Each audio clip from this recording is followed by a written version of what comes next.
Solminati Academy is where young adults from all over the continent gather. Each student has their own ambitions and goals they wish to achieve, so they come here to reach their potential. It is a place that itself is run with a meritocratic system. Those who don't achieve a certain level are mercilessly dismissed. And a man named Nosumu Bountis is one of the few students who are able to enter this incomparable school. Now, he has been staying here for 2 years. Years ago, he entered the school with his childhood friends. They left everything behind him with no regrets in order to be here. His best friend since they were little kids was Ken Notice. The other was none other than Lisa Hounds. Before they entered the academy, Nosumu and Lisa were known to be inseparable lovers. Their love story began one day when Lisa and her parents moved into Nosumu's little village. The village was located on the outskirts of a small country that had friendly relations with the neighboring kingdom. It was an average farming village with relatively fertile land, so they had no shortage of food. However, every day sluggishly went by with no excitement. There, Nosumu and Lisa were able to meet each other. While Nosumu is trying to catch some fish on the lake, Lisa interrupts, asking how he is doing. A little shy to ask, with her pale skin blushing due to fluster, Lisa asks Nosumu if he is free to talk with. Little Nosumu, who is also shocked by Lisa's sudden question, is flustered out of shyness. He was a bit confused at first, so he asked her again if he heard the right thing. "Are you asking if I am free?" Nosumu asks. With a wide smile on her face, Lisa then nods immediately, stating that Nosumu heard it right. It seems like Lisa really wanted to talk with Nosumu, so she asked if it was not too much trouble, she would like to stay with Nosumu and chat with him during his fishing. Lisa then introduced herself for the first time, saying she was glad to meet Nosumu and hoped to be his friend. Lisa was a girl who had been traveling with her mother for a long time. On the other hand, her father had unexpectedly passed away, so her mother decided it would be best to return to this small little village to raise Lisa. After hearing that Lisa has been traveling a lot, Nosumu can't help but get so fascinated by it. So Lisa continued telling him more about herself. She stated that her father was an adventurer, and it is known that adventurers are people who travel all over the world. They are the pioneers in finding new lands, but this job is usually often met with extreme danger. For someone like Nosumu at the time, he had no real desire to risk his life for the sake of adventure. However, because he's a boy, naturally, he is drawn to stories of the heroes of the past. So the tales Lisa shared about her father captivated him very much. And let's just say, Nosumu was also captured by Lisa's charm. Even though it was their first time meeting, their relationship started off just as childhood friends. They have lost track of time, sharing stories of heroes that they didn't realize how late it had become. However, as they grew older into their teenage years, they became more than just friends. Then one day, Lisa talked with Nosumu stating that she had already decided that she was going to Solminati Academy. The sudden decision shocked Nosumu from every angle possible. He had never expected that Lisa would want to leave the village and become an adventurer, just like her father. So instead of leaving her alone in her struggles, Nosumu decided to come with her. Hearing this shocked Lisa, as she never expected that Nosumu would leave his family for the sake of her. Although Nosumu already knew that Lisa had a point, considering he came from a simple family of farmers, he was also their only child. So, he was irreplaceable in their eyes. Nosumu's father will most likely fight with him tooth and nail on the matter. However, inside Nosumu's mind, if the girl he loves wants to make her dreams come true, then he will be her support and go with her. Hearing this flustered Lisa so much, as she never expected that Nosumu would do such a thing for her. However, she is so happy that she actually starts crying. As she couldn't contain her emotions any longer, she went on to hug Nosumu tightly. However, fast forward, now that they are already in the said academy, the question is, are they still together? Ding dong, the school bell rings, and that is what woke up Nosumu from daydreaming. It is said that their country was in a state of turmoil because of a demonic invasion. To this day, even after 20 years, they look back to it as humanity's last stand to prevent this from happening again. They opened this school. The school was built as a joint effort between every single body of government on the continent. Each government openly funds the school as a way to prevent any future disaster from occurring once again. They accept all those willing to participate regardless of their social standing. They base everything on their grades. So if one puts in the effort or has a natural talent, they can definitely stay as long as they meet the minimum requirements. So if one student graduates, they are offered a comfortable, prosperous life. However, if they start to fall behind in their classes like Nosumu currently is, they will start to receive an outcast-like treatment. As Nosumu remembers it, he was once top of the class. Now he is looked down upon by his peers. It is true that everything comes from your social standing. Your social rights to be in the academy are based on your grades displayed by these magical name tags. The black name tag is the lowest ranking of them all at 10th place. And since Nosumu currently has one, his fellow students are now looking down on him, saying things about why he is still on campus even though he is now technically a dropout. Although Nosumu can hear all these insults loud and clear, he just chooses not to listen to them as they will indeed affect him overall. As he enters the room, his classmates start to tease him once more, asking him why he doesn't just give up already. Since he is now getting blamed for making the whole class look bad, although Nosumu knows to himself that he can't take it anymore, he keeps himself calm and patient, as he doesn't want to make a scene that he will definitely regret in the future. One of his classmates, Mars Dickens, is one of those guys in shows that everyone fears because of how cocky and arrogant they are. He is a student that is held back because of a switch-like temper. He picks fights with anyone he can rile up. Everyone is a target to him no matter the rank, and since Nosumu is technically the lowest of the lowest right now, he is generally Mars' prime target. Since it's a new day, Mars then again does his daily routine of teasing and insulting Nosumu endlessly. Mars tries to tease him, saying it seems like the little baby, as they refer Nosumu to, doesn't want to talk. His friends then agree with him that it doesn't seem like the little man wants to talk even to his childhood friend, the red-haired princess, who has now abandoned him. However, this little fella just won't wake up from his tiny little insignificant dream. Nosumu tries to avoid them as much as possible, not saying any words. However, it seems like this irritated Mars even more, that his group almost beat the hell out of Nosumu. But before they can even land a hit, a man by the name of Mr. Henry Barr comes into the scene, asking the group of bullies what they think they are doing. Mars then reasons that they are just giving Nosumu some pointers so he can improve and all. Then Mr. Henry states that he doesn't really give a damn as long as they handle their business after class, since they are wasting his precious time. Mr. Henry then orders Mars to get back to his seat. However, it seems like Mars didn't like the tone that Mr. Henry used, so instead of listening to his teacher, Mars talked back, causing Mr. Henry to get very furious. However, Mars didn't stop insulting the teacher. He even states Mr. Henry must have been so stressed at the fact that he is considered the black-ranked teacher for so long, which Mars states cost Mr. Henry to have a few screws loose. Mr. Henry tries to control his temper, so instead of making a scene, he just asks Mars to come to his office after class. But for now, they would just continue with the class. Mr. Henry started off by talking about magic. As it is stated, everyone in the class is aware of the fact that magic is the process of coarsening one's own mental power. By training one's mental strength, one can force magical elements to rise up and manifest to create various effects. While magic can be used to strengthen one's own body, it can also affect the world around them. It is possible to use specific elements to create spells to use it to their advantage. When using magic that affects the world around them, it generally uses a large number of magical elements. This is usually called ritual magic. Initially, they used ritual magic as a sort of offering to the gods to receive rain for their crops. However, ritual magic is only one of the two modern magic methods. The other one is called chanting magic. It is yours as a source to formulate magic. With that said, Mr. Henry will be discussing more ritual magic at the next meeting. They will be experimenting with different catalysts to produce specific magical results, so he tells everyone to prepare themselves. However, it seems like he does not want Nosumu to participate in this said activity. Mr. Henry just stated that Nosumu would be excused from participating since he is barely even a black-tagged student, so it would just be a waste of time if he went there. However, Nosumu stated that he would still enter the said activity no matter what. So, Mr. Henry gave permission, but he will have to stay on the sidelines so that he can stay out of other students' way. As this continued mistreatment of Nosumu keeps on happening and has no sign of stopping, Nosumu can't somehow help but compare himself with Lisa, who is now considered to be the red-haired princess.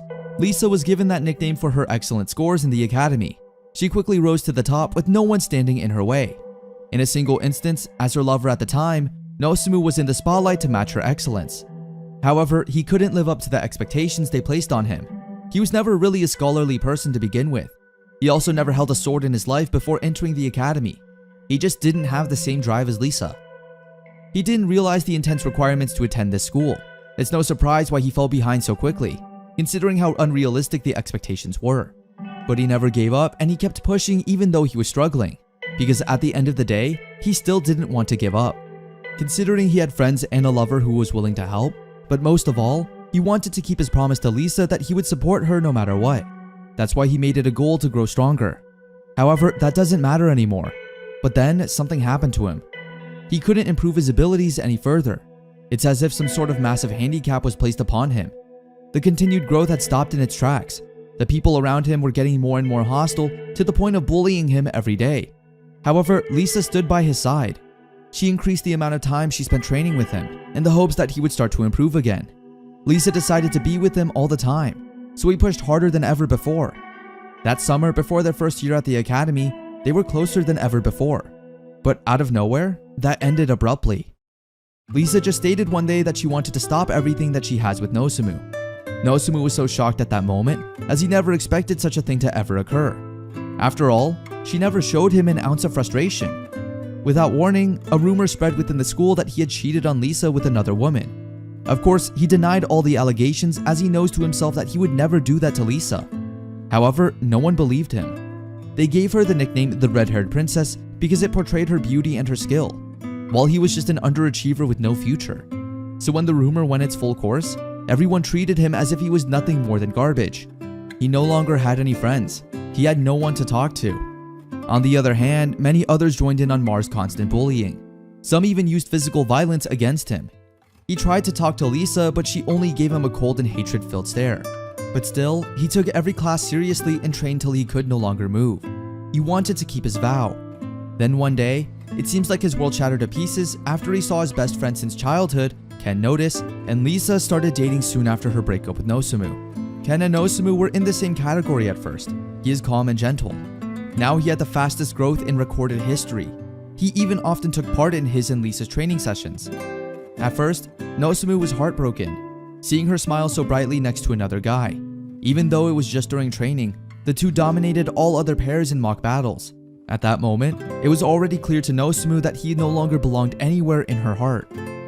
The next day, the mock trials will now begin. Mr. Henry would be assigning the pairs for the test, so he made it clear that he didn't want to hear any violent reaction.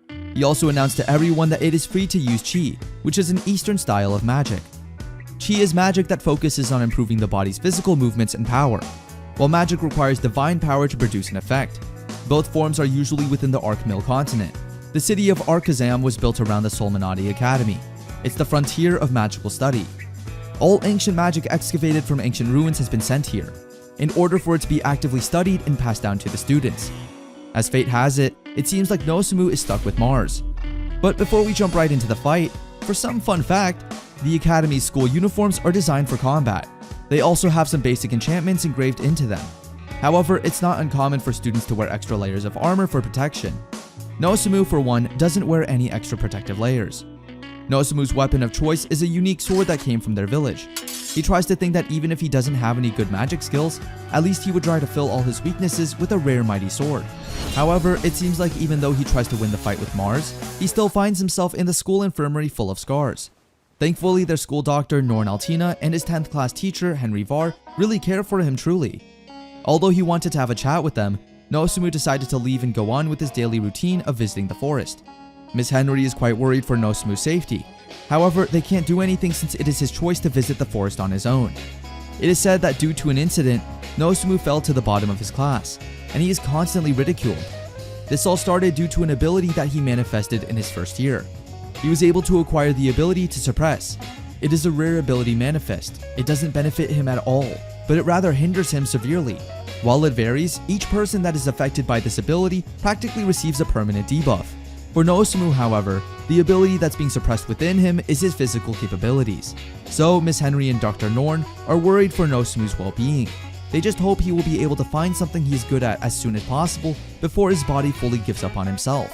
Considering that he is going to the forest alone, they hope that he finally finds something only he can achieve on his own. The said Forest of Spasm is the city that houses Solmanati Academy. It's a deep forest that surrounds Arkazam. A wide variety of plants grow in this area, but a rich forest can be a blessing to people. Typically, the richest of forests are also home to powerful beasts. There are students and ordinary citizens who make a living by hunting monsters and gathering resources within the forest. Every year, at least several people would die or go missing in this forest, never to be found again. The great city of Arkazam was built about 10 years ago. At the center lies the academy. In the north are the government offices. The eastern parts harbor the civilian district. Then there is the southern area, which is considered to be the main commercial district. Then lastly, the western district, which contains all kinds of artisan workshops. There's a highway that runs through this district, and the rest of the surrounding area is already dense forest, which is called the Forest of Spasm. The forest is notorious to house some of the beasts on the continent. However, lies within the deepest parts of it is an old lady named Shino. Shino is Nosumu's secret master. Before constructing the town, she traveled into these woods to continuously own her skills. Now she is a master that would ensure to teach Nozomu the best moves there are. She keeps all of her comments and advice realistic. She doesn't want to be biased toward Nozomu. Chino's first encounter with Nozomu was when she was staying in a rather dangerous part of the forest. As she looked around, the sound of the blade being swung lured her in. That's when she saw him all alone training. She was naturally curious, so she went in to look. However, she started to notice how terrible Nozomu is. He is simply destroying himself simply to earn respect from others. So Shino thought that it must be brutal if it was making him act so desperately. That's why seeing those lifeless clouded eyes reminded her of a starving beggar on death's door. Then a man-eating dog entered the scene, which ultimately made Shino come out from the shadows and help Nozomu once and for all. It's been about a year and a half since that day, and Shino has been trying to train Nozomu ever since. He's now become quite the monster. Although the skill itself is considered basic, a true master can turn even the most basic of skills into the deadliest of weapons. A master like Shino can obliterate any opponent with this skill alone. In fact, so powerful that it can slash through a pot of iron as if it were paper. However, Nozomu's blade is not as strong in force as hers, but his blade is just as sharp and dense as her own. In order to make up for this disadvantage, she made him focus on his swordplay over chi control, even though the abilities she has taught him are extremely focused, driven, and powerful. But first, they have to build up his body's own physical strength, otherwise he'll just be swept away by anyone he battles with. For what purpose do we live and grow strong? The core of Nozomu's mind has already been broken once before. It's obvious that he escapes reality by training recklessly. It's also evident that he's trying to escape who he is as a person. Shino can rest easy now, knowing that she has left him with everything she has learned over the years. That way, if she did leave him, at least she knows that he can break free from the chains that bind him to who he is today. Back to the forest, it seems like Nozomu is in a very tight situation right now, as demonic bears are all over the area. Demonic bears are generally known not to travel in pairs, so it's possible that the bears Nozomu are seeing now are brothers. Their unique kind of red fur is unmistakable. Not only that, it's said that the fire itself is as intense as any shield. These types of monsters are definitely not the ones anyone would like to fight with when they are by themselves. For someone like him, it would take at least 5 people to take something like that on. But thankfully, there is one person with him right now, so everything would be just fine. Nozomu has seen this girl fighting before, and it seems like she is in the same year as he is. She is known as the Midnight Princess due to her hair being as dark as the midnight sky. This girl is none other than Iris Dina Franzchild. On the other hand, there is Thelma Line, a well-known powerful mage within the academy. From her power alone, she already surpasses the teachers in magical strength. Then one of them fires up a spell called Wind Vortex in order to kill the demonic bears. Wind Vortex is a magical spell that produces a vortex of wind that slices through the opponent. This type of spell is considered an intermediate level spell. With this much power, Thelma is also known as the Minstrel of the Four Winds. Iris Dina Franzchild and the infamous Fatigue but powerful mage is currently at the top of the academy. Just looking at how they fight really amazes Nozomu. He starts to question how much power the girls used to knock down that demon, and the technique they used was incredibly powerful, even without any alterations or chi boosters. That said, they must have immense magical power. Nozomu supposed that it is just how strong their raw magical abilities are. How can one's strength be so powerful, he asks himself. Then out of nowhere, as Nozomu tries to hide from the girls as much as possible, a beast then jumps out of nowhere, causing Nozomu to come out of his hiding place. As they try to fight the demon beast, Iris immediately casts an immediate spell. Witnessing this made Nozomu think that Iris really has a unique ability that allows her to cause attacks and spells without chanting. As Iris chants her spell, Nozomu charges in to slice off the last beast. It seems like they didn't notice that the bears were actually in a group of 3. After Nozomu literally slices the bear in half, it seems like Iris and Thelma are as shocked as he is. Nozomu pants in exhaustion as he never thought that he would fight such a thing at all. He himself had no idea why his body moved as it did, but he can't question himself now since he only had a split second to act after all. It's not entirely different from when he used his own Phantom Blade. However, if you were to compare their power levels, the Master is leagues ahead of him. Still, chi abilities are something that should not be taken lightly. Due to his suppressed abilities, everything he does is really underpowered, and not only that, but his body is still at its limit since he still had that mock battle earlier with his master. Before things get a bit serious, Nozomu then went on to first say his apologies for not paying attention. Aside from that, he also states his thanks for the girl's help. Iris then immediately checks on him, seeing if he got hurt or anything. Nozomu then assures her that everything is fine, but it seems like Iris's beauty got Nozomu pretty flustered.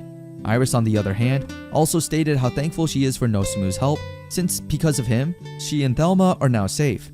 The three then introduce themselves to one another. As it turns out, they are all actually in the same class. Although Iris is definitely the friendly one, Thelma is more of the shy and reserved one between the two. Nosumu tried to act comfortable and normal with the girls to make them feel at ease. Iris then says her apologies for how Thelma is acting.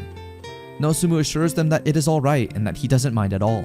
That said, when Iris opens up to Nosumu that she thinks he is also a student from the academy, Nosumu starts to sweat up in nervousness, since he feels like if the girls knew who he was, they would treat him harshly like the others in the academy. So, as much as possible, he tried to avoid telling them his name, but it's rather impolite to not tell them his name at all. In addition, Iris's family is one of the prominent founding families that helped build Arkhazam. Her father serves directly under royalty. More specifically, he is a long-standing advisor for the Kingdom of Forsina. That said, although he is quite scared of what's going to happen next, Nosumu decides to tell the girls about his true identity. He started off by saying that he is a second year that attends the 10th rank class, followed by saying his full name. There was a slight silence after that, but Nosumu didn't expect how the girls acted after that. Iris only states that she does believe Nosumu. However, she does want to point out that it is a bit suspicious for a 10th rank student like him to be out here all alone. So Iris asked where is his party. Then Nosumu's response literally shocked the two. Iris and Thelma, the known most competent A-ranked students, are now in disbelief of what they heard. But before that, wondering what are the ranks in the academy. They are ranks given to adventurers in the Arkmill continent. Think of it as an evaluation of one's skills. Generally speaking, if one belongs to the A ranks, they are something along the lines of a top-notch ranger, a knight of the King's Guard, or a court magician. One may also be skilled in no combative positions like economics or as a military tactician. The only ones that the school has approved as A-ranked students in the second year are 5 unique students, and Thelma as well as Iris are 2 of those chosen people. Even those who are in the highest ranks still consider the dangers of facing off with demonic beasts. On top of that, no one wants to work with someone like Nosumu. However, that's not what Iris thinks, since students like Nosumu who have the ability to stay alive out in the wild are incredibly rare. But despite all that, here is Nosumu all alone in the deepest parts of the forest. So Iris wants to know if there has to be a reason for that. Nosumu then states that he simply goes to the forest to train, because he knows he can make himself stronger, no matter how minor the change is. But he still got to become stronger like everyone else, and he knows that more than anyone. But it doesn't mean he should just give up and die. That's why even though it's hard, he would do his best to train even if he is facing danger all by himself. Hearing all these somehow made Iris and Thelma speechless. So when the awkward air finally eases, Nosumu tries to apologize for pouring much of his emotions into the two. Iris then apologizes for asking much about it. That said, Nosumu then asks the two what their agenda was in the forest. Iris then states that they have received a request from the guild. It seems like, according to the reports, the guild has received reports saying that there are some dragons lying around the forest. A dragon is considered to be a legendary being, if not one of the most powerful creatures in existence. It's a species with immense power. It is said that in ancient times, they once ruled all creatures in the world. On top of that, it has also been said that if one were to kill a dragon, they were granted its power. Iris then continued explaining, saying that no one really took the rumor seriously. However, they couldn't let the dragon rumor be so uninvestigated on the off chance that there is actually one lurking around. After all, dragons are still a form of demonic beast that everyone should be scared of, regardless of their size. Its attacks could still pose an undeniable threat. If the beast that's been said to be sighted is actually a dragon, it was reported that this one, in particular, has a relatively small size and intelligence. That's why half-hearted heroes stand no chance. With that said, since it is not something they should worry about right now, Iris tells Nosumu that he can get as much beast material as he can sell. As they part ways, Thelma then informs Iris that Nosumu is the guy that everyone is talking about on campus. However, Iris thinks that he doesn't seem like the kind of man to do such a horrible thing. She just doesn't see it in him. Either way, Thelma was just scared. On the other hand, Nosumu has now finally arrived at his master's house in the woods. Shino is definitely in a bad mood, as Nosumu arrived later than expected. The following day, Master Shino doubled his training regimen as a consequence. Meanwhile, back in the city, Iris somehow can't forget about Nosumu. She couldn't believe how good he was with the sword, and she felt like she wouldn't become as good as he was. She's so fascinated by the fact that Nosumu is not scared of the fact that he is all alone in such a vast forest, and this somehow made Iris ask herself what type of man he really was. The next day, around noon, the sun sure shines so brightly, and Nosumu loves it. He's now back on campus as it is another school day. The despise of all the other students throughout the whole academy has already made him feel uneasy around so many other students. he really doesn't want to eat in the park alone, but the school's cafeteria is much worse. On top of that, it seems like Nosumu is also struggling in terms of money, which means that he has to make do with what he hunts. The training this morning was also double, so he didn't have much energy left to make a proper lunch when he went back to the dorm. As he takes a bite of his crunchy bread, Nosumu tries to comfort himself by saying that things could be worse. While he is eating, he is able to come across some Eklos students. Eklos is the auxiliary school that is directly connected to the Solmanati Academy. It focuses on younger students, typically around 10 years old. Its purpose is to search for children that may show signs of being gifted at an early age. They use school to develop their abilities at a young age. Generally, those chosen to attend this school are higher-powered officials. It's common for their children to be gifted in something. However, this one student that Nosumu is able to come across is a bit short for a child that belongs to Eklos. When he had already told himself not to think much of it, he suddenly remembered someone who looked just like her. Nosumu then asks her what she is doing out in the forest alone. The girl then reasons that she was playing with a cat named Shadow, and the cat somehow snatched something from her. But it seemed like Shadow went all the way up the tree, and now she couldn't get it anymore. So Nosumu went on ahead to help the little kid get her bracelet. However, it seems like the tree is rather tall, and the wood is also incredibly smooth. Even for him, this will be a complex tree to climb. However, he might as well try first. In the forest, it is vital to be able to escape monsters by being able to climb up the toughest of trees. Luckily, climbing trees is Nosumu's specialty. As he tries to reach for the bracelet, the cat suddenly gets aggressive, causing Nosumu's lunch to fall to the ground. Now hungry and frustrated, Nosumu is now even more motivated to snatch the item from the cat, no matter what. They ended up fighting each other until Nosumu and the cat fell from the tree once and for all. In the end, the kid finally got her bracelet back. The kid then went on to introduce herself, saying that her name is Somiliana, but she is much known as Somiya. Nosumu then introduced himself. Somiya thanked Nosumu non-stop, and it even got Nosumu a bit flustered as he had never seen someone thank him the way Somiya has for a long time. Their conversation was cut short after the school bell rang. Somiya then said her goodbyes and rushed towards their campus. And just like that, Nosumu missed out on his own lunch, but he guesses it's all fine. Ritual magic is one of the oldest forms of magic, so if one listens carefully and follows directions, they won't have any problems. However, if they are entirely worthless in terms of their magical abilities, this may be difficult for them to do. During one of their activities, Mr. Henry shared with the class an example of a magical altar. For now, they're going to have each one of the students create their own altar. Once they have built the altar, they need to follow the verbal incantations to release magical power toward the center. Spells generally will be as strong as the caster's natural magical ability. The magic will be based on their desired spell, so whether it be a shining light or a blast of water, it should react accordingly. The accuracy of the magic circle is also related to the caster's technique.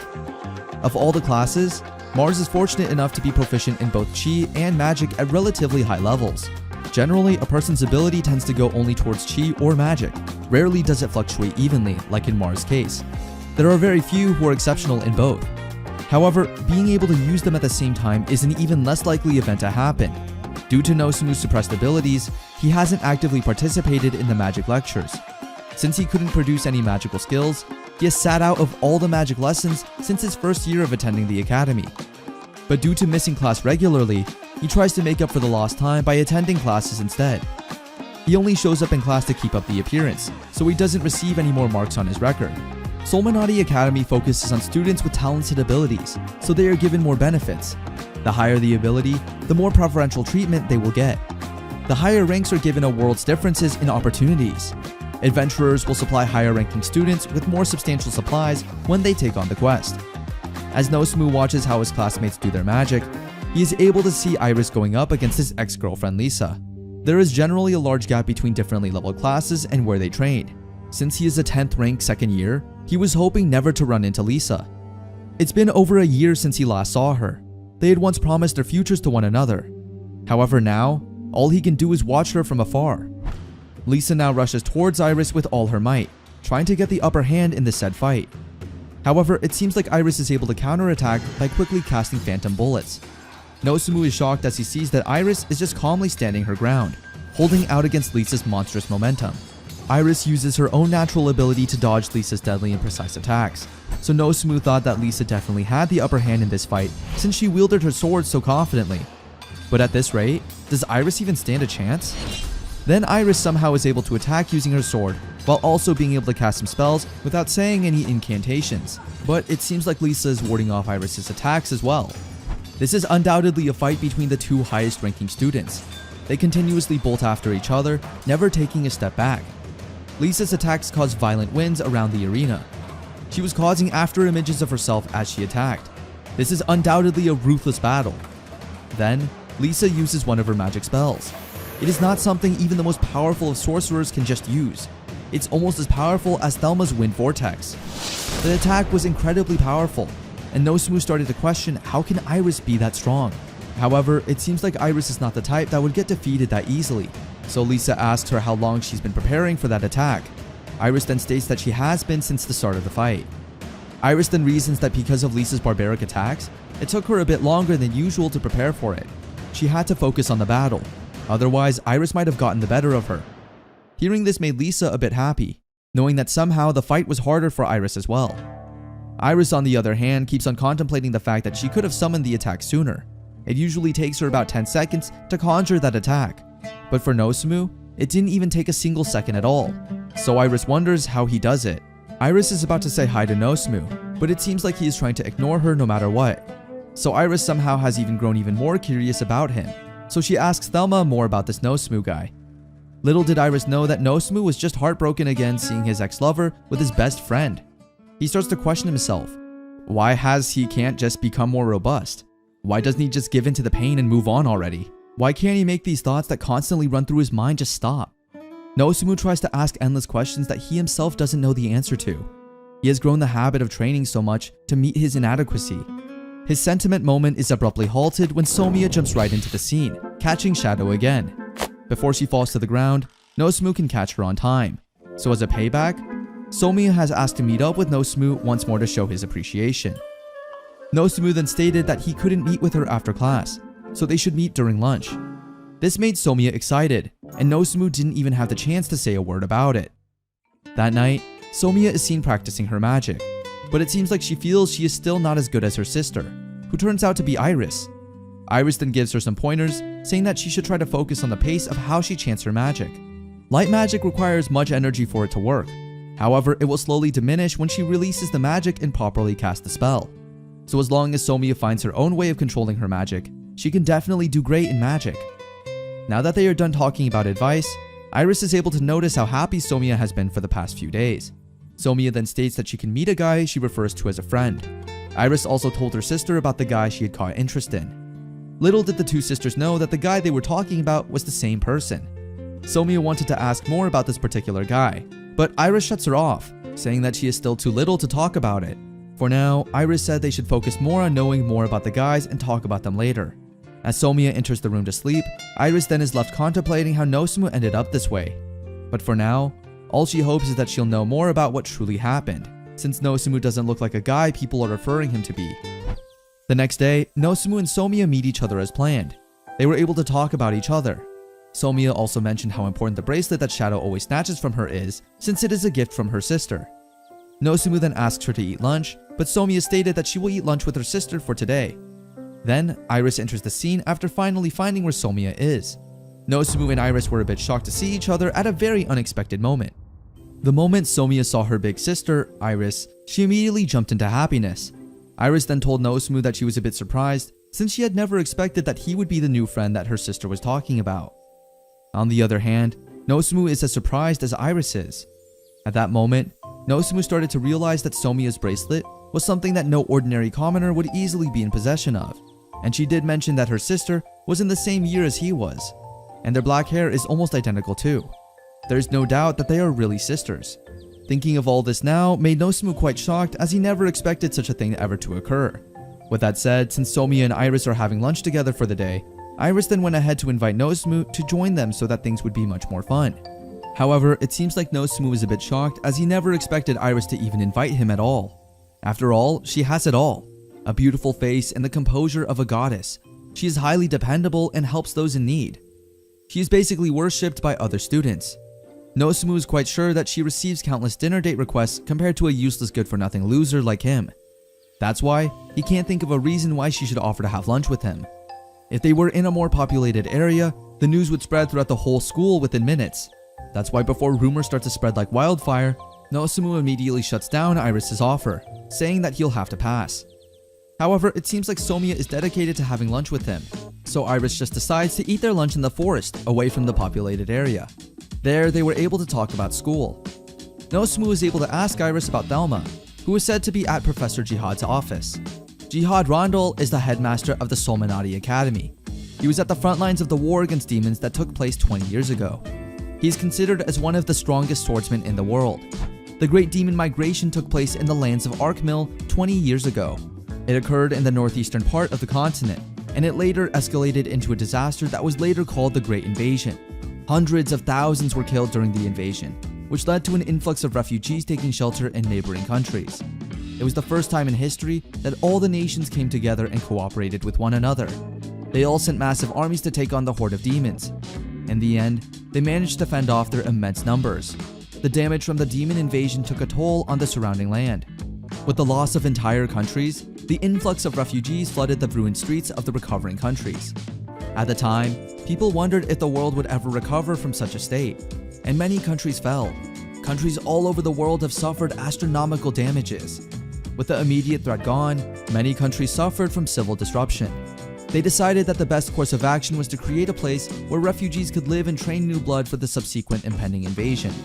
Each country was advancing its research in developing different types of combat styles and other kinds of technology. They built an academy and named it Solmanati Academy. They created Alakazam as a place for people to come together and advance their research together. Now going back to their peaceful lunch, it seems like Iris and Somiya are now bickering about which animal is cuter than the other. On the other hand, Nosumu just observes the sisters discussing such things. As the sisters realize what they are doing, they immediately apologize to Nosumu. Somiya then got curious about how her sister and Nosumu were able to meet each other. Nosumu states that they just met by coincidence. However, Iris told her everything, saying that she was able to meet Nosumu during a fight, where he was slicing through a demonic bear in less than a second. Iris continued saying that Thelma was about to be attacked, but thanks to Nosumu, she was saved. Nosumu tries to say that's not entirely true, but Iris keeps on insisting on it. However, it seems like he is just not confident about his skills. He went on to say that he is the lowest ranking student in the school because of his suppressed abilities. However, Iris stated that it is strange since how can he make that many blades and still be in the lowest class? It's too strong of an attack to use in the academy, and he was told that he could possibly kill someone. He had to train his natural physical body to its limits because of his suppressed abilities. His magic is so low, he can only attack once with the amount he has. It includes the lack of any ki and enhancements, which don't do much either. Iris then tried to confirm if he used an enhancement, he would only be able to fight about a single chi blade or two. So why don't you join a party? He then honestly stated that no one wants to group with him because of his suppressed abilities. However, Iris thinks that is not only the case. She then stated that she didn't know if this was the right thing to say, but he didn't need to be strong to be in a party. Just the fact that he is familiar with the Forest of Spasm, that wisdom alone will boost him up the priority list for sure. So he asked what made her think that. Iris then explained that after he left them, he, for sure, went deeper into the woods alone. The forest is an extremely dangerous place infested with demons. By all accounts, the forest is no place for someone who isn't experienced and unskilled. Little did Iris know that, in reality, Nosumu actually stayed the night with Shino. It is one of the safest places to stay within the forest. After all, it's a place where a Dragon Cross adventurer leaves. Nonetheless, Nosumu has still spent countless nights alone in the forest. That's because Shino sometimes throws him out in the forest at night. That said, Iris then asks him why not just start a party of his own. Is it because of his breakup with Lisa? Or was it because of the animosity towards him from the students? Or is there another reason? Hearing all of this from Iris somehow made all the bad memories flash back. Noticing that Nosumu somehow got off guard by her sudden questions, Iris tried to explain that Nosumu must not take this the wrong way. She doesn't know the truth about that fight, and she's not the type to make assumptions about things she's not sure of. However, it seems like Nosumu didn't take the questions that lightly, so he respectfully excused himself and left. As he left, Iris then explained to Somiya that Nosumu isn't well liked by the students at the academy. It seems that due to his lack of success, he is treated like a worthless nobody at school. Iris was at the forefront of social popularity. She had been exposed only to those who respected the ground she walked on. The thought of Nosumu being ostracized and pushed around was impossible for her to understand. There is an obvious distress of others and deep-seated insecurity in his heart. It's something only seen in those whose hearts have been broken and torn apart. But this was the first time her words were ever rejected by someone, and it was more than what she could have anticipated. She didn't really think hard enough about this situation, and she was clearly not ready for this outcome. Iris just slowly realizes that she might have said too much, and she thinks she did something wrong. Her little sister then thinks it would be best to apologize to Nosumu, which Iris agreed on doing. On the other hand, Nosumu is seen walking down the forest alone once again, since it's already become a habit for him to escape reality. The pain from training helps him return to his senses. Part of him wants to return and see what he wanted to say, but he needs to distract his thoughts with training to push the pain away. Lisa wasn't the only one who gave up on Nosumu when the rumor started. Most of his friends left him without a second thought, which really broke his heart. But he doesn't think it's a problem, since he doesn't think it's anything to get worked up about. As he walks back to campus, he is able to come across two of his past friends. However, a girl named Camilla Vuet Tucknose starts to bicker with him, stating that he should not talk to them like they are close. Camilla is known to be Lisa's first ever friend since she arrived at the academy. She was also Nosumu's friend during their first year. She was the one who rejected Nosumu the quickest and most complicated when the rumor started to spread. He's tried countless times to prove his innocence, but every attempt he made was in vain. Everyone around him rejected his pleas, and his heart began to freeze over time. All he wanted to do was clear up this misunderstanding. However, they wouldn't let him speak and defend himself, and so he gave up. He began to harbor the pain within him, and he fell deeper into his own abyss. He started to reject the idea that he could ever make things right and focused on working to recover his mental state. He just ended up accidentally making his situation worse. His mind was being shaken by a pain that had broken the balance of his emotions. They constantly swing back and forth like a hurricane. He tried to become as friendly as possible. However, it seems like the people around him didn't want to be near him at all. The moment that Lisa stood up and left, his supposed past friends started to blame Nosumu for that. In the end, he is then seen training again to ease the pain. Thankfully, his desire for suicide had subsided. Then he met with Iris, then ran into Lisa. All those feelings she had pushed away flooded back into his heart. He's so preoccupied that he didn't realize he is already heading into the deeper parts of the woods. There are a lot of demonic bees within the forest. This is the first time something has caused an issue with his compass. There are many ways to find demons within the forest. He can stay hidden for a while, but the spot is barely enough to be called safe. That's why he thought that he could build a shelter and wait for the fog to clear. Before he could even execute his plan, something happened immediately. Then, something happened that made him question. No matter how everyone looks at it, it doesn't look like it's around Alakazam. As he tries to ease the pain he is feeling by roaming around the forest, Nosumu is able to come across a creature he wasn't expected to meet that day. A creature with an overwhelming presence and a manifestation of absolute power. He's able to meet a dragon for the first time. This is a creature that should have disappeared into history and legends. Knowing that he is up against a creature that he has no chance of winning, Nosumu decides to run as fast as he can. However, before he can even move a step, the dragon starts attacking him, causing him to take cover. Thankfully, he is able to bring his weapon, which he often uses in the forest to escape monsters. This weapon is called the Aim. It is the light that he followed to come to where he is at now. That said, the dragon can blast humans using just his roar. The next moment, all sound disappears as he aims for his fireball. The hill that the dragon landed on has turned into a crater that fits the entirety of the Solminati Academy. With that said, Nosumu has no choice but to use spiritual magic, the magic of the spirits. It is different from the magic that the non-spirits use. It doesn't need to be processed elsewhere, so it can be activated as soon as the spirit chooses to use that magic. Compared to other types of magic, spiritual magic is overwhelmingly faster. As he fights the dragon, it seems like Nosumu's life starts to flash back as his eyes slowly turn black due to exhaustion. Inside that flashback, he starts to contemplate that all he wanted was to support Lisa's dream. At least that's what he thought, even though he still thinks that. On the other hand, his master. Even though she is a rough person, she is undeniably a good person. His school doctor and teacher also care for him deeply. Even though Iris tried to convince him that she won't judge a person based on rumors, he just thought that she would in the end. This is something that Nosumu hates about himself, jumping to conclusions. However, that is not important anymore since he is now literally on the verge of dying. But before the worst thing happens, Master Shino jumps right into the scene. She explained that she lost sight of him in the fog, so he started looking for him in the woods, and it looked like he was in a dark situation. She has always defeated the magical beasts, which were too strong for him to fight. However, the 5 different colored rings and the jet black body, unmistakably it is the legendary Dragon King. She had never thought that she would have to face a monster that is of legendary status at this age. Hearing that this is the Dragon King made Nosumu shocked. Shino then continued explaining that the dragon's name was Tiamat. Around 5,000 years ago, he began eating his own species and eventually got sealed by them. The Dragon King even ate his own kind, and he was feared as the heresy of heresies. He is a legendary dragon who disappeared from the face of the earth 5,000 years ago when he was sealed. That's why to encounter such a godly creature, Nosumu is really that unfortunate. As Shino checks, it seems like Nosumu's organs are now injured. That's why she orders him to escape while she is busy distracting the monster. Nosumu then asks about the monster. Shino continued by saying that if they stick together, they can't run away. That's why Nosumu should run away and never look back. Although Nosumu didn't want to leave her, it seems like Shino is really that dedicated to helping the poor boy no matter what. Somehow, she is able to manage it at first. With one blow, she managed to slice through 5 light rays. And with that key, she destroyed a further 10 light rays. Next, she blew up the attack of 20 light rays. But the waves of light rays kept on coming, and there was no end to the dragon's attack. She didn't have any hands left, so she started using the sheath of her sword. Eventually, the power of the light rays began to increase. She was able to slash light rays, and the number of light rays which you can stop with one strike started to decrease, and the impact of her sudden depletion of ki started to act up.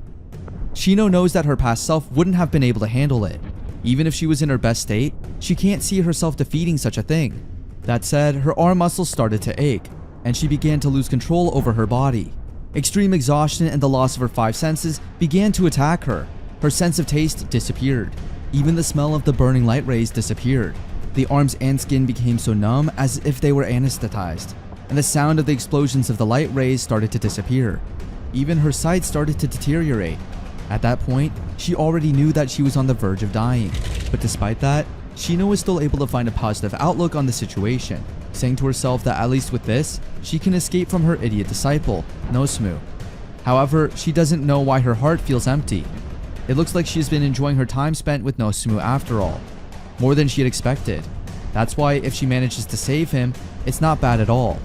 However, it seems like Nosumu is as stubborn as she is. Shino is shocked when she sees Nosumu calling for her since she expects that he has already run away. However, it seems like Nosumu is dedicated to helping his master no matter what. Chi ability Light Destroyer.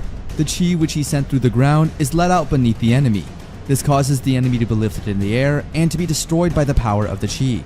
Among all the chi abilities that Shino possesses, this one has the most range and power. It is a special type of chi ability. However, due to the sudden depletion of chi, the power of the chi was lost. Although Nosumu tries to fight the dragon no matter what, even if it will literally cost him his life, he still tries his best to do everything for his master. As he vomits blood, Shino is now worried for her student's safety. It seems like all of a sudden, his body temperature started decreasing, and his body began to surround with the presence of death. It was more painful than all the other times he was attacked. The blood loss started lowering his brain functions, and he didn't have enough strength to even have flashbacks anymore. At that moment, Nosumu starts to question whether this would finally be his death. The cruel reality lowered on him. The rejection of death awakened his power. The stagnant ice in his heart began to get out, as he tried to tell himself that he still didn't want to die. He doesn't want to give up just yet. After all, he has been doing this since the beginning. From him getting bullied by his classmates, to his girlfriend breaking up with him. Through all these hardships, Nosumu didn't give up at all. So he tells himself, why would he give up now? If one erases all the excuses and all the feelings of wanting to escape the cruel reality, the only thing that rises up because of it is the desperation of wanting to live. As a result, even though his whole body is now in pain, he will burn the last of his life and surge the light so it doesn't put off. Technically, the strong will to live exploded within him. Nosumu's concentration soared to its limits. As he fights the dragon with all his might, the pain that he is feeling somehow numbs as he is now so focused on his goal, which is to kill the Dragon King and still be alive. Nosumu has increased his sense of time. However, he felt like it was still too slow, so he made it faster.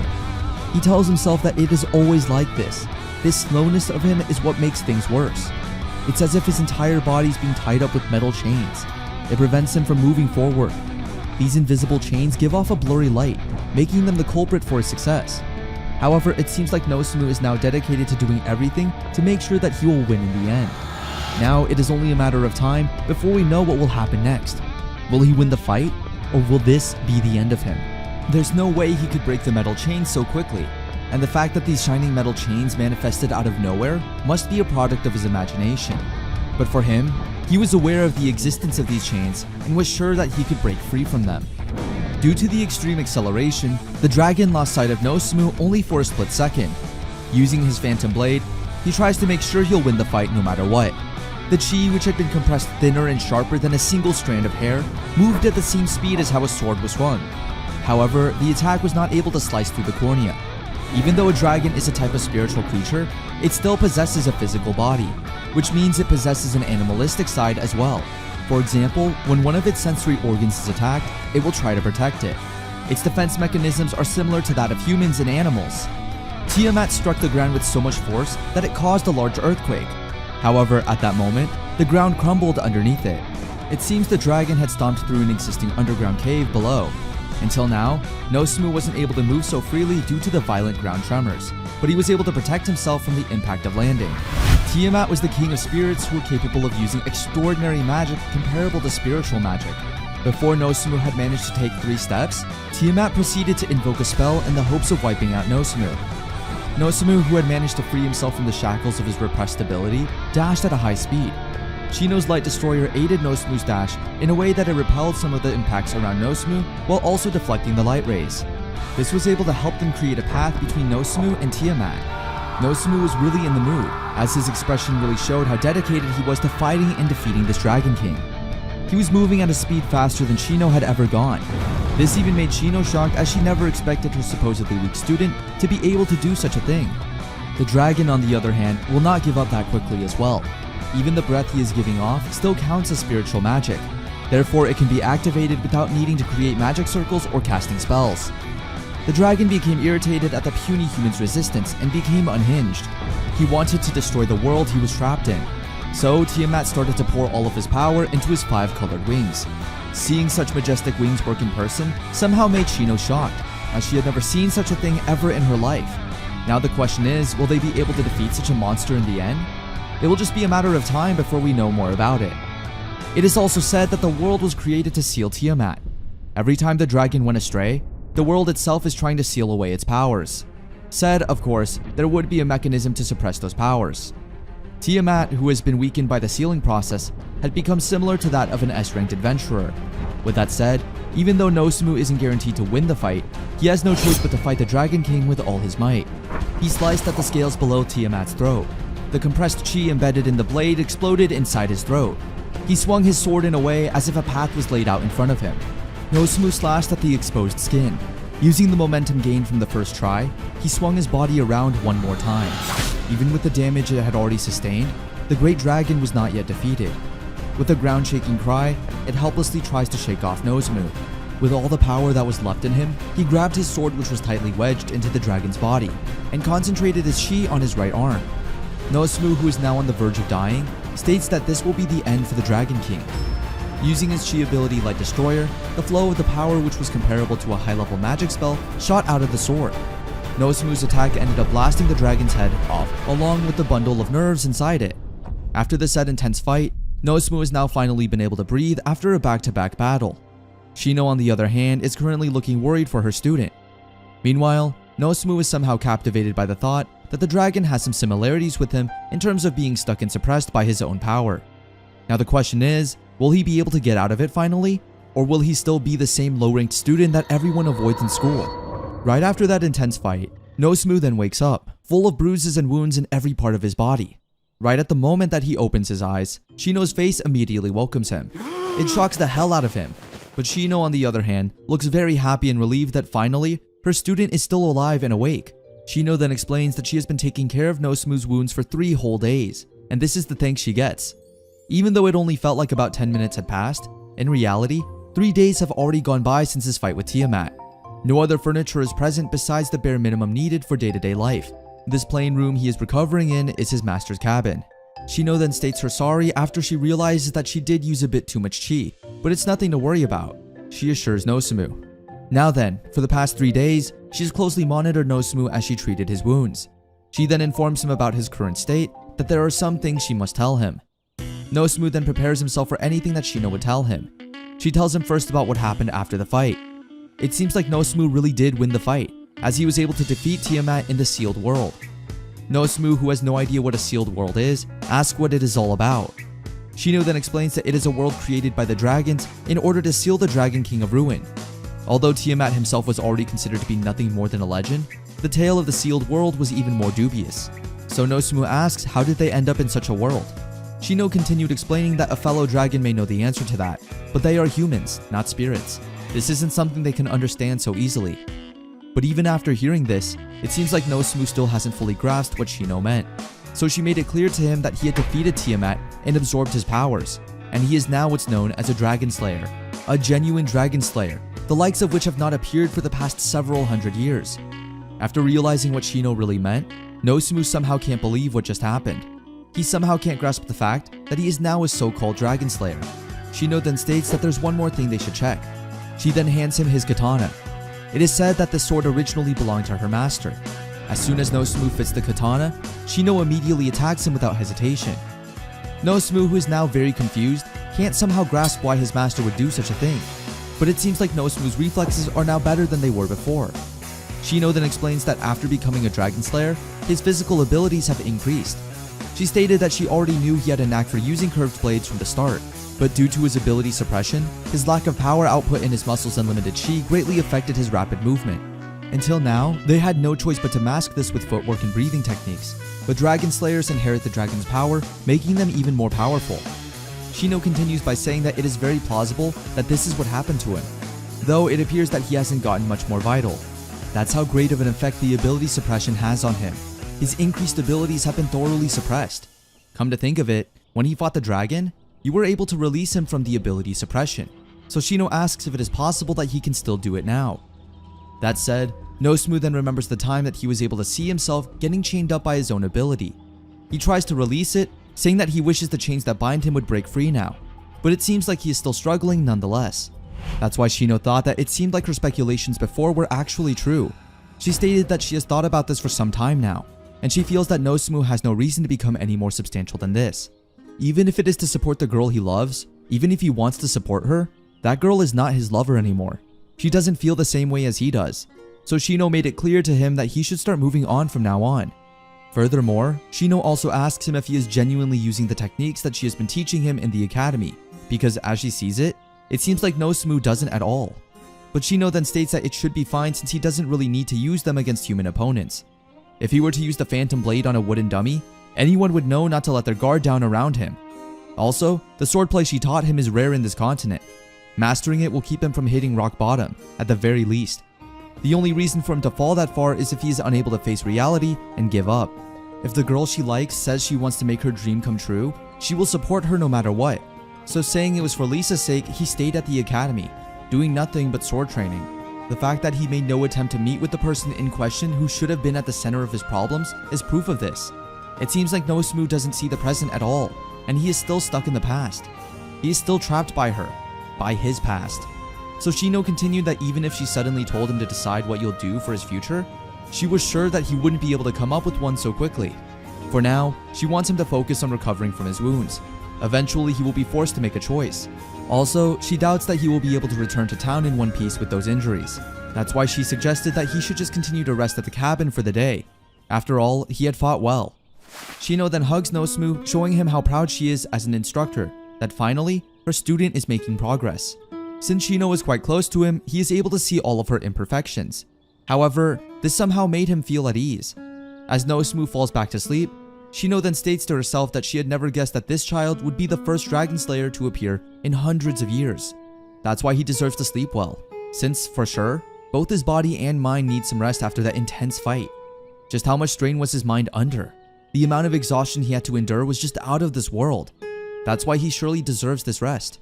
It is said that Shino was not born in a country within the continent of Arkmill, but in an island country in the Far East, as the second daughter of the family head of the especially famous Mikagura style of swordplay. She is able to learn swordplay in the best possible environment since early childhood. Shino absorbed all of her skills today in its practice, and in the blink of an eye, her talent manifested. Although there were those who had killed her for wielding a sword despite being a woman, her father trained her just like she wanted. On the other hand, her mother also approved of her ambition. On top of that, Her older sister was exceptionally loving towards her and was always on her side. Her battles all ended in victory, and her glorious military service was praised by all. She even personally received a commendation and award from the highest ranking noble in the country. And this was when her sister, whom she loved and respected, introduced her to a young man who was to become her disciple. Soon after the encounter, Shino was able to experience love, which quickly blossomed. After ascertaining each other's feelings, they became engaged. With the status of a notable family, unparalleled strength and honor, and a good marriage proposal that could be called true love, she was at the peak of happiness.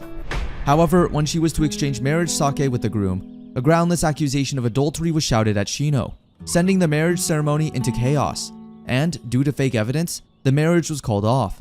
Naturally, Shino claimed innocence, but nobody listened to her. Then, a year later, she learned the identity of the true culprit to frame her. It turns out it was her sister, whom she loved the most, that had framed her. Her sister doesn't want her to feel happiness in life, so she decided to take it all away from Shino. After that revelation, she left her home, her country, and everything behind on that island, and eventually traveled all the way to the forest of Spaskim, a foreign land, untouched by human hands. She took up residence there, where she lived without associating with anyone. That's why when she first met Nosumu, she already saw herself in him. However, they have a lot more in common than others think. As one who was abandoned in the same way, at first, she hated how much he reminded her of her past self, but now she feels much sadness in her as she looks at Nosumu. Shino then states that her exhausted chi won't recover. Instead, it gets whittled away and disappears. Those who suffer from this illness slowly lose their chi, their source of life, until they pass away. It is said that the cause is exceeding their limit and exhausting their chi, causing serious damage to their body's core, which sustains their life force. There are only a few cases of people recovering from death sleep disease, but the cure has yet to be identified. While looking at Nosumu, Shino states that there is so much more she wanted to talk about with Nosumu. She has only taught him sword techniques during the time they've spent together, but she has one last thing to tell him, and until that moment, she will use all of her strength to see it through. Even during his training, the medicines in her bag, which she uses to treat him, don't heal instantly as store-bought potions do, but instead increase the body's natural healing ability without pushing its limits. Nosumu somehow managed to notice that Shino had been acting quite differently. As usual, when she's upset, she is always this grumpy old lady.